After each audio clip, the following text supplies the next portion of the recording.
તો કોન્ટ્રાક્ટ પ્રથામાં કામ કરતા સફાઈ કર્મીઓને લઘુત્તમ વેતન નથી મળતું।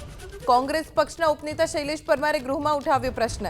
આરોગ્ય કેન્દ્રો પર કામ કરતા સફાઈ કર્મીઓને માત્ર ₹61 પ્રતિ દિવસના આધારે ચૂકવણી થાય છે। આરોગ્ય મંત્રી ઋષિકેશ પટેલે આનો જવાબ આપ્યો કે કોન્ટ્રાક્ટરના બિલ પ્રમાણે નાણાં ચૂકવાય છે, સંખ્યાના આધારે બિલ ચૂકવાય છે। અધ્યક્ષ શંકર ચૌધરીએ ટકોર કરી કહ્યું કે કોન્ટ્રાક્ટર કર્મચારીઓને યોગ્ય વેતન આપે છે કે કેમ તેની વિગતો મેળવી લેવી જોઈએ। આરોગ્ય કેન્દ્રો પર કોન્ટ્રાક્ટ અને રેગ્યુલર ભરતીના પ્રશ્ન પર ચર્ચા થઈ। તો કોન્ટ્રાક્ટ પ્રથામાં કામ કરતા સફાઈ કર્મીઓને લઘુત્તમ વેતન નથી મળતું। કોંગ્રેસ પક્ષના ઉપનેતા શૈલેષ પરમારે ગૃહમાં ઉઠાવ્યો પ્રશ્ન। આરોગ્ય કેન્દ્રો પર કામ કરતા સફાઈ કર્મીઓને માત્ર ₹61 પ્રતિ દિવસના આધારે ચૂકવણી થાય છે।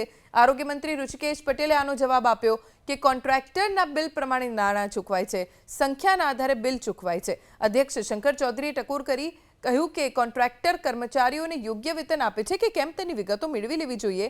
આરોગ્ય કેન્દ્રો પર કોન્ટ્રાક્ટ અને રેગ્યુલર ભરતીના પ્રશ્ન પર ચર્ચા થઈ।